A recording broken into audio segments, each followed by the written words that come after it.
Soy una de las oncólogas, dejadme un punto, perdonad,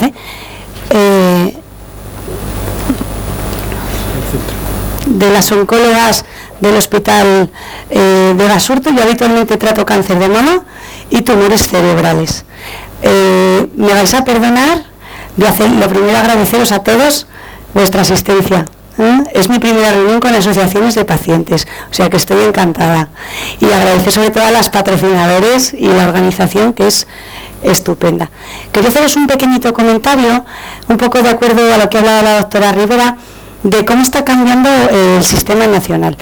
Yo los ejemplos los voy a poner de oncología, porque es de lo que sé poco, pero de lo que puedo hablar.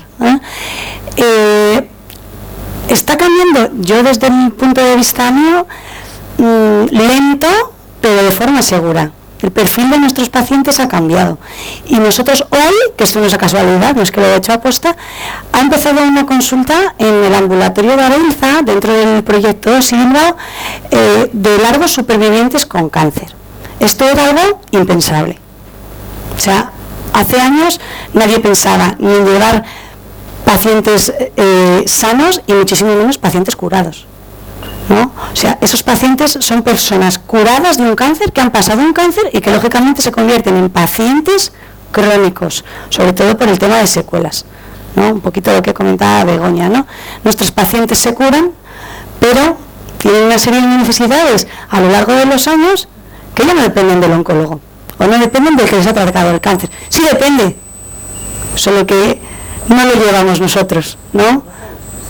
Entonces, bueno, es una manera de verdad de ver. Yo creo que en la práctica sí que es verdad que está cambiando el perfil de las enfermedades.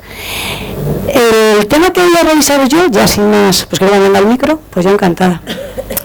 Vamos a revisar los conceptos básicos sobre investigación y desarrollo de nuevos fármacos, que esto es algo que nos interesa a todos. Interesa a las asociaciones de pacientes, interesa al paciente, interesa a cualquier persona, porque todos nos vamos a poner enfermos y lógicamente nos interesa a los médicos. A ver.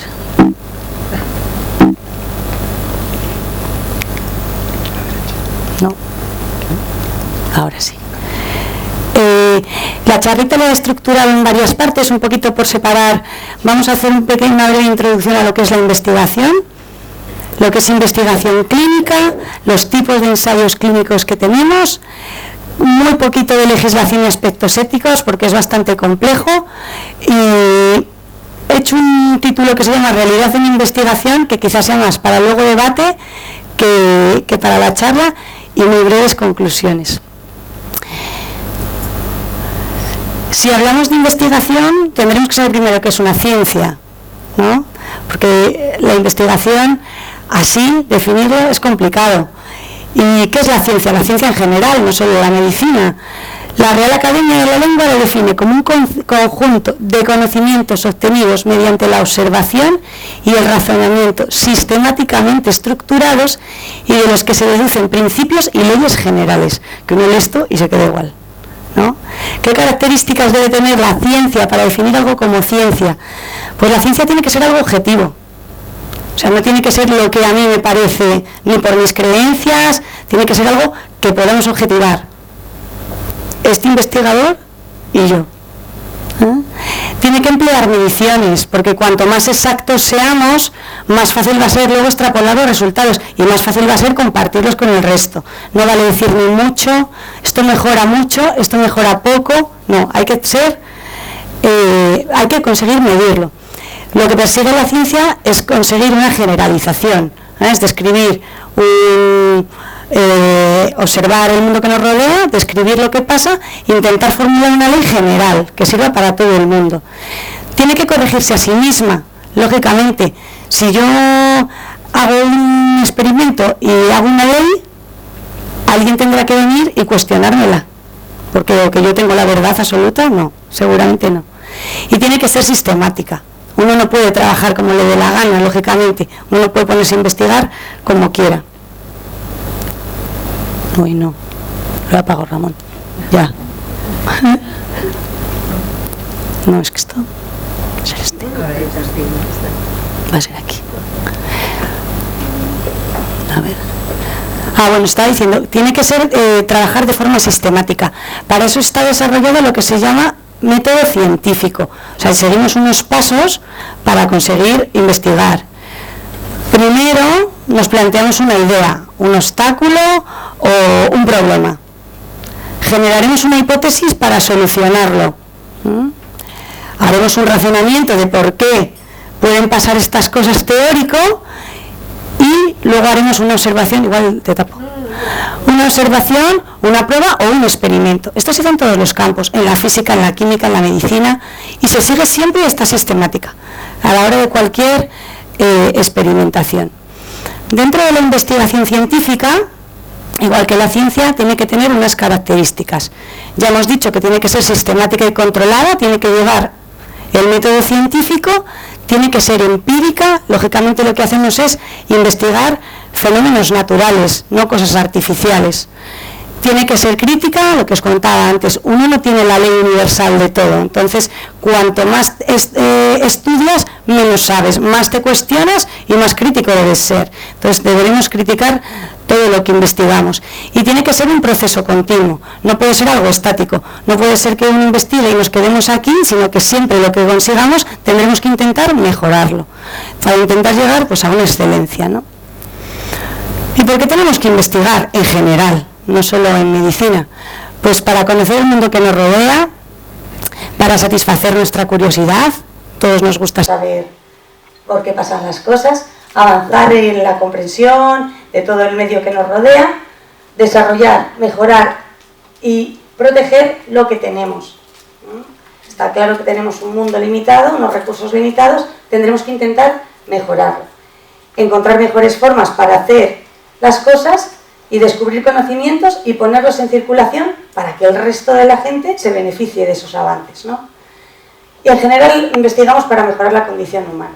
Vamos mejor en AVE que en un tren lento, ¿no? Pues pasa lo mismo. Y lo que nos ocupa, lo que intentaremos será mejorar la salud. Ya una vez que hemos llegado a la investigación clínica, ¿qué pasa? Uy, no se ve bien, bueno, no importa. ¿Cuál es el camino que llevamos para investigar? Primero, tenemos que identificar una enfermedad, ¿no? Tenemos que saber, este paciente tiene tal enfermedad. Muchas solo sabemos describirlas. No sabemos ni cuál es el mecanismo, muchas tienen nombre propio, ¿no? Luego intentamos aislar cuál es la causa de esa enfermedad. Si es un virus, si es una alteración genética, si es el ambiente, si es lo que hemos comido. Luego desarrollaremos, una vez que conocemos la causa, cuál es el fármaco o la solución para tratar esa enfermedad. Empezaremos a investigar en animales, luego lo vamos a ver más detalladamente. Iremos mejorando las formas químicas de los medicamentos. Pasaremos a investigar en humanos y conseguiremos que nos aprueben los fármacos. Todo este proceso es un proceso larguísimo. Sí, hemos identificado una enfermedad, la enfermedad de Pepito Pérez, y quiere una solución ya no, es imposible, porque solo la hemos descrito. Desde aquí hasta que yo, bueno, hablaros de fármacos, porque lo mío son casi todos fármacos, de aquí a aquí pasan una media habitualmente de 15 años. Esto es más de lo mismo. De todas las ideas que tenemos, se estima que de 20.000 moléculas que tenemos en desarrollo o ahora mismo en investigación, desde que las describen en los laboratorios, genéticos, farmacéuticos, pasa por muchísimos pasos distintos hasta que llega el medicamento que es el que nos va a mejorar. Ya os he dicho que la media son 15 años, pero la mayoría se nos quedan por aquí. De las 20.000, solo 1 o 2 productos llegan realmente a la práctica clínica. Se estima que 1 de cada 1.000 moléculas en investigación realmente llega a la medicina de la consulta, ¿no? Mucho tiempo, mucho dinero, muchos recursos. Y vamos a ver lo que son los ensayos clínicos. ya estamos dispuestos, vamos a investigar, tenemos nuestra molécula. En general, el desarrollo de un fármaco sigue estas etapas, ¿vale? Los 15 años, para que os acordéis. Tenemos una etapa preclínica, que ya lo dice su palabra, que es preclínica, antes de llegar a los seres humanos. Es una investigación que se hace lógicamente por seguridad. Primero empezamos a investigar en el laboratorio, pues muchas veces con células, con cultivos celulares, con las bacterias, con animales, y esto lo que hacemos es ver si esa molécula es tóxica, sobre todo. Lo que se busca siempre en estudios preclínicos es la seguridad. Ver si en los animales esto que tenemos es seguro. ¿Qué miramos? Pues sobre todo la toxicidad. Vemos si al paciente le damos esta pastilla, o al ratón, le damos la pastilla, vemos si se pone rojo, se muere, le salen 3 brazos, o qué pasa. Y esto hay que hacerlo, y hay que hacerlo antes de hacérselo a una persona, lógicamente. Vemos la toxicidad a largo plazo, no se muere el ratón, vive unos cuantos días o unas cuantas semanitas y vemos si tiene alguna malformación. Se investiga mucho el tema de carcinogénesis, el tema de desarrollo de cáncer por muchas de las moléculas y el tema de malformaciones congénitas. Y esto se investiga primero en los animales, ¿no?, antes de desarrollarlo en los seres humanos. Buscamos también encontrar cuál es el mecanismo de acción por el que esta molécula hace efecto o ha conseguido curar el cáncer en este ratón, vemos por qué, intentamos ver cómo se absorbe, cómo se elimina, cómo funciona en el organismo del ratón o de la pobre cobaya.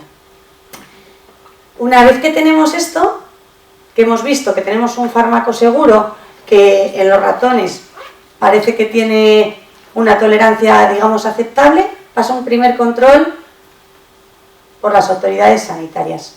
Se evalúan los datos científicos, todos los datos preclínicos, y ahí se autoriza el uso para investigación en humanos. Lleva un primer control. Y pasaremos a la fase clínica. Esto es lo que nos interesa. Llamamos investigación clínica a toda investigación que se hace con seres humanos. ¿Se unifican todas las investigaciones? ¿Qué se unifican? Porque todo el mundo investiga, ahora aquí, otro día, Sí. se unifica todo. A ver. Pues no sé si es lo que se unifica. Igual preguntaba antes de tiempo, Bueno. Si no hubiera preguntado. ¿Qué investigamos? Investigamos muchísimas cosas, ¿no? Lo que intentamos es ver si lo que vamos a hacer, bien sea una operación, una válvula cardíaca, un fármaco, va a mejorar una enfermedad. Además de que sea eficaz, vamos a buscar que sea seguro. Y además vamos a ver si podemos combinarla con otras de los fármacos o de las cosas que tenemos en la consulta. Entonces vamos a pasar a la primera fase. Estudios clínicos, o sea, en personas, fase 1. Estos son los primeros estudios que se hacen con cualquier fármaco. Habitualmente son estudios muy pequeños y son estudios muy controlados. La mayoría de las veces se hace en persona voluntaria sana, salvo que haya unos riesgos para la salud importantes, por ejemplo, en el cáncer. En el cáncer no se permite investigación con sanos porque se considera que los efectos secundarios son tan potentes que no se puede, éticamente, no se les puede administrar a las personas. ¿Y a quién usamos en estos o quién se le ofrece estos estudios?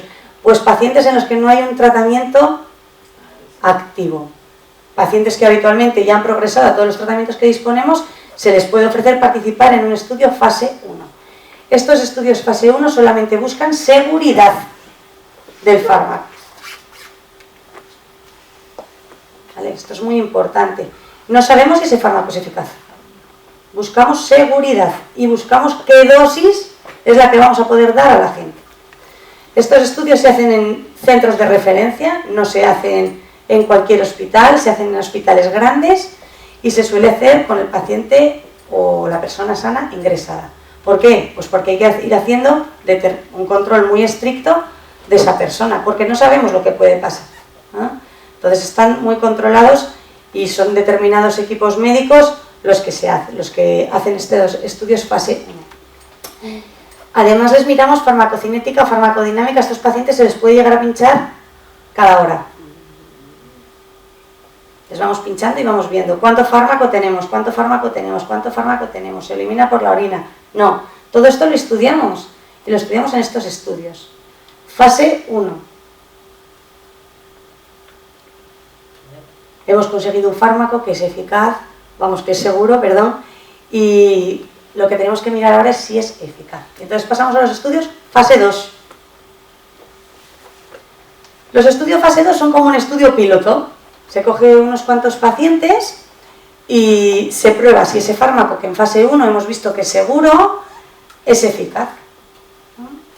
Por ejemplo, ya se les localiza, ya se centra en una determinada enfermedad. Por ejemplo, un estudio fase 1 se puede hacer en todos los tipos de cáncer. Da igual que tengas cáncer de mama, cáncer de colon, y se mira la seguridad porque da igual el tipo de cáncer que tengas. Pero aquí ya se centra en una determinada población, ¿no? Pues pacientes de 50 a 60 años con un cáncer de mama metastásico que ya no les sirve el tratamiento de hormona. Esto es un estudio fase 2. ¿Y qué busca en fase 2? Busca la eficacia terapéutica. Vemos si ese fármaco realmente sirve para esta población, que es la población que tenemos en el estudio, para estos pacientes. Otros objetivos secundarios es ver la seguridad en un grupo más amplio, lógicamente de pacientes, que lo que teníamos previamente, y seguimos viendo el perfil del fármaco y nos ayuda a elegir la dosis definitiva para los estudios posteriores. Pero aquí es donde se caen la mayoría de los fármacos, en los estudios fase 2. Los fármacos son seguros, pero tienen que ser eficaces. Y si no son eficaces, no continúa el desarrollo. Entonces aquí, en estos estudios, que son estudios pequeñitos, es donde la mayoría de los fármacos no avanzan. Uno puede, yo he leído una vacuna en Cuba, fantástica, tal. Ya. ¿Y por qué no ha ido más allá? Porque no es verdad. Pasamos a los estudios fase 3. Estos son los estudios más frecuentes que vemos en el ámbito sanitario, que se ofrecen a los pacientes. Son estudios que se llaman preregulatorios. Suelen ser estudios muy grandes que lo que buscan es que ese fármaco, que sabemos que es seguro, que sabemos que es eficaz, se lleve a la práctica clínica. Y suelen ser estudios muy, muy amplios. Pueden ir desde 200 a miles de pacientes. Yo os hablo de cáncer de mama, que nosotros tenemos estudios con más de 10.000 pacientes. Son estudios, lógicamente, internacionales. No sé si se aunan, pero desde luego para reclutar 10.000 mujeres hace falta 1.000 hospitales. Entonces sí que se intenta trabajar de forma conjunta, ¿vale?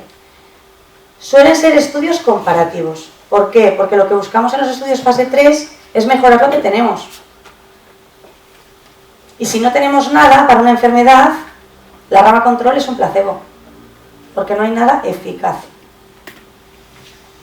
Pero si hay tratamientos eficaces, la rama control es el mejor tratamiento que se dispone en ese momento para esa situación. En cáncer, por ejemplo, prácticamente no hacemos estudios con placebo. En dolor, prácticamente no se hacen estudios con placebo, ¿no? Pero en otras patologías sí. ¿Cuánto se tarda? Muchísimo tiempo en hacer estos estudios. No solo en hacerlos, sino en ver los resultados. Porque nosotros podemos tardar poco tiempo, tenemos muchas mujeres, y tenemos, yo hablo de mujeres, como llevo cáncer de mama, al final siempre me salen las pacientes, pero podemos tener a todas las pacientes, pero tienen que tener un seguimiento. Y a lo mejor el beneficio lo vemos a 10 años. Y mientras, no sabemos. Y no lo sabemos nosotros, y lógicamente no lo saben los pacientes. ¿Vale? Otros objetivos secundarios en estos estudios siempre son la eficacia, que lógicamente al tratar miles de pacientes, pues se va a ver la seguridad muchísimo mejor, y muy importante los estudios de calidad de vida. ¿Vale? Son los objetivos de este estudio. Ya hemos pasado el fase 3, tenemos un fármaco seguro, activo y que encima es mejor que lo que tenemos en la consulta. Más caro. Eso ya no depende de la investigación clínica. Se vuelve a presentar a las autoridades sanitarias y se decide si se aprueba o no el fármaco. ¿Qué hacen las autoridades sanitarias? Os he puesto la americana y la europea. porque esto se regula a nivel americano y europeo, no se regula a nivel de comunidad autónoma. Se revisa todo lo que aporta habitualmente pues la industria farmacéutica, ¿no? Todos los datos que hay de seguridad, todos los estudios preclínicos, y tardan en revisarlo una media de 2 y 3 años. Desde que nosotros los médicos sabemos, porque se nos ha comunicado en un congreso, se ha publicado, que hay un fármaco eficaz, hasta que lo autorizan para comercializar, puede tardar 2-3 años. Hay veces, que es lo que se llama fast track, que son un avance tan importante que todo esto se acelera. Pero lleva su tiempo. Las autoridades sanitarias, lógicamente, tienen que velar por todos, y entonces lo que hacen es revisar todo lo que se les aporta, ver que el beneficio, y le dan el precio. 5 minutos. Bueno, pues ya nos han aprobado el fármaco, fenomenal. Se estima que el gasto para desarrollar una molécula media son 800.000 millones de dólares. No está mal, ¿eh? De media. 15 años, esto no lo pagamos nosotros, lo paga habitualmente la industria farmacéutica. Bueno, total, que tenemos la medicación, nos la han autorizado, fenomenal, y la vamos a usar. A pesar de todo, se siguen haciendo estudios, que se llaman estudios fase 4. Son estudios de seguridad global. Lo que hacemos es, ya comercializamos un medicamento, vemos si en vez de tratar solo a esos pacientes que cumplen esos criterios del ensayo clínico, extrapolar a todos los pacientes, ¿qué efectos tiene? ¿Por qué? Porque hay muchísima más variabilidad entre las personas. Podemos ver efectos a largo plazo, podemos ver efectos farmacológicos específicos, incidencia en reacciones adversas, esto es fundamental. Todos conocéis la talidomida, es una cosa fundamental, es un fármaco que estaba aprobado, se les daba a las mujeres para los vómitos del embarazo, y después de su comercialización, de su aprobación, se vio que los niños nacían con malformaciones. Esto puede suponer la retirada del fármaco.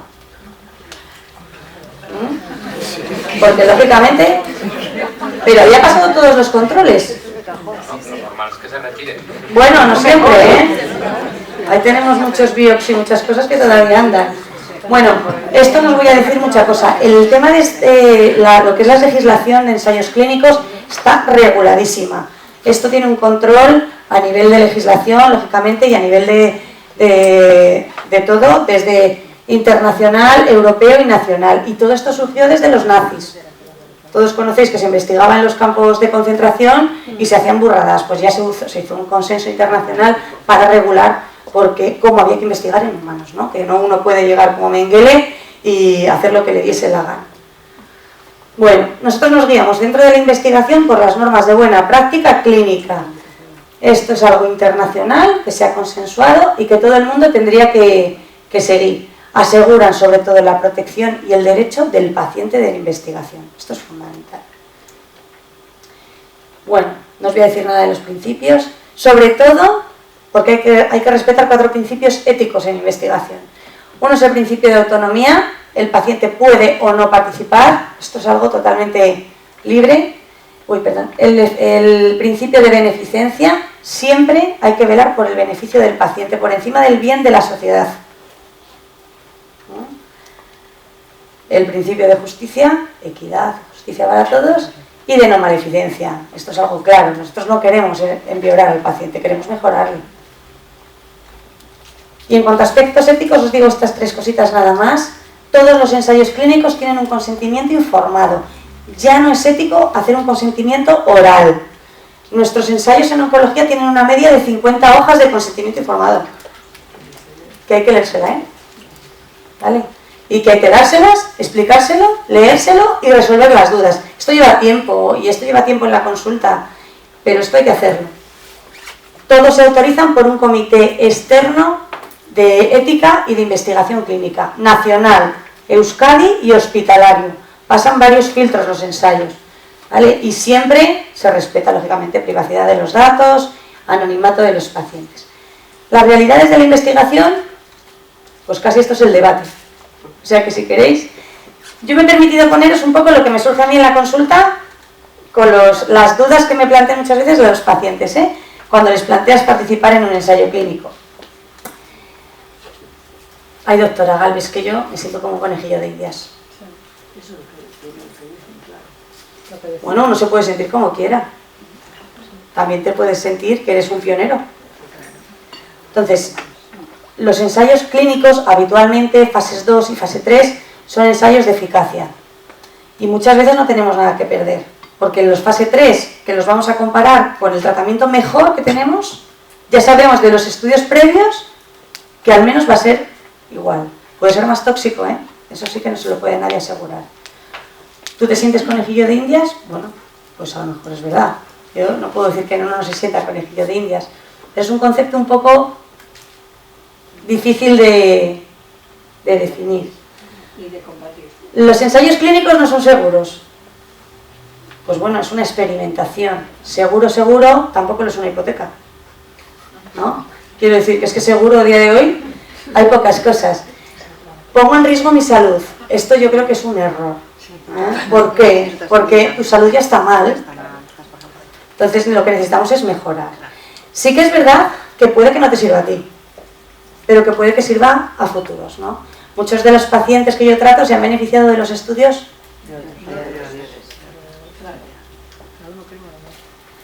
Solo hay que participar en un ensayo si tienes un cáncer terminal, esto es muy típico, o si no existen otros tratamientos fuera del ensayo. No es verdad. Nosotros muchos ensayos los hacemos en situaciones precoces, en situaciones curables. No empezamos por esa situación. Vemos que una medicación es eficaz en pacientes no curativos y cuando es eficaz pasa a pacientes curativos. Esos estudios tardan una media de 15 años en tener resultados. O sea que esto no es verdad. Sí que los pacientes, quizás, cáncer terminal no es un término muy correcto, pero un cáncer en el que no tenemos ninguna opción terapéutica, sí que son los que se benefician de participar en un fase 1, en esos que están desarrollando los fármacos nuevos. Participar en un ensayo clínico es un riesgo porque me pueden dar un placebo. Es verdad. Y eso hay que saberlo. ¿Por qué se compara con un placebo? Pues porque hay que saber que seguramente en esa situación concreta no hay nada mejor que un placebo. Los placebos tienen efectos secundarios.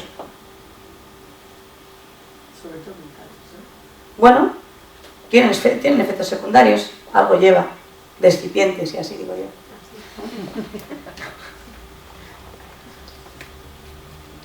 El tratamiento que voy a recibir en el ensayo clínico es peor. Puede que sí, puede que no. Nosotros no lo sabemos. El investigador no lo sabe. Pero bueno, genial, me voy a apuntar al ensayo porque además el tratamiento es mejor, tampoco lo sabemos. Por eso lo estamos investigando. Puede que sí, puede que no. Si participo en un estudio no podré dejar el estudio sin poner en riesgo mi salud. Esto es una bobada, porque todo el mundo puede abandonar un estudio, un tratamiento, una operación en el momento que quiera y hay que respetarle. Hay que respetar la autonomía del paciente y esto, vamos, yo no creo que nadie haya tenido un problema por dejar un ensayo clínico. No quieren que participen personas mayores en ensayos clínicos y esto sí que es bastante frecuente. La mayoría de los estudios se hacen muy acotados a la edad y mayores de 65 años no suelen entrar. Entonces, cada vez, con el tema de pacientes ancianos, se hacen estudios dirigidos a esa población porque tienen una serie de peculiaridades un poquito distintas. Son polimedicados, insuficiencias renales, entonces hay que estar mucho más pendientes que igual en una población más joven. Y los médicos investigadores no informan a los pacientes de los riesgos asociados a participar en un ensayo clínico. Pues muchas veces no se informan porque no se saben. Quiero decir, hay que informar, hay que leer el consentimiento, generar las dudas. O sea, no, pues si no, deme, que ya lo firmo. No, léelo, porque es que hay muchas cosas que a lo mejor no quieres. Y esto es importantísimo. Y si no te han informado, pues pregunta. ¿Es una realidad, una ficción, la investigación? Pues bueno, el incremento en moléculas en desarrollo, a pesar de la crisis, sigue, o sea que parece que es una realidad. Los gastos en investigación y desarrollo de la industria farmacéutica han bajado un pelín, hasta 2012, que es lo más reciente que tengo, pero sí que desde luego se ha disparado el coste de desarrollar un fármaco. De los años 70, 299 millones de dólares. En esta 1.500 millones. Esto es una pasta, ¿eh? Con los riesgos, lógicamente, al final no es una ONG y tiene que ser eficaz. ¿Y qué pasa en nuestro país? ¿Somos los terceros por la cola en investigación y desarrollo en 2010. Y en oncología somos unos privilegiados. Pues sí, de desarrollos de moléculas, comparando con todo el resto, enfermedades raras, mentales, más del doble de investigación. Sí que es verdad quizá lo de que el cáncer se vende bien, no lo sé. Mucho paciente. Sí. Es donde más va a interesar. ¿Por qué se trata de un esto tan espectacular de coste? Sobre todo por la complejidad de las moléculas y de los ensayos. Es una enfermedad que se oye mucho. Las edades como la mía no se oye. Eso es. Bueno, son las segundas, ¿eh? Pero existimos Uy. mucho, Son las segundas, ¿eh? En investigación. Pero son todas las raras. Entonces, la tuya es, claro, una pequeñita, ¿no? Bueno, muy importante yo creo para la hora de investigar el tema de la información. Luego vamos a tener una mesa solo para, ¿no?, manejo de internet, acceso a la información, pero lo más importante, preguntar al médico. Los médicos habitualmente, si tienen ensayos clínicos, los van a ofrecer, porque ellos quieren participar en el ensayo, quieren mejorar al paciente.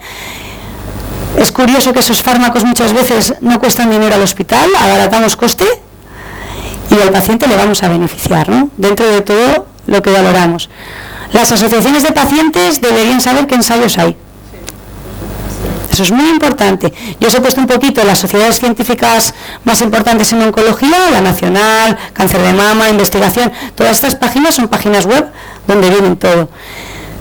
Y está la página nacional del Ministerio, donde están todos los ensayos clínicos nacionales. Diabetes mellitus. Entras y te sale lo que hay. Puede que no cumplas los criterios para participar, pero la información la tienes. A mí me dicen las pacientes, ¿me puedes mirar si hay algún ensayo abierto? Que yo a lo mejor no tengo nada, y yo entro aquí.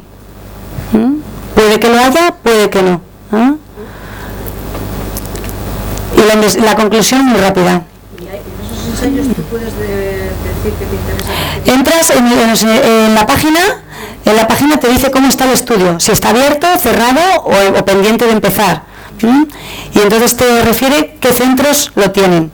¿Vale? No tienes acceso al estudio, al protocolo, digamos.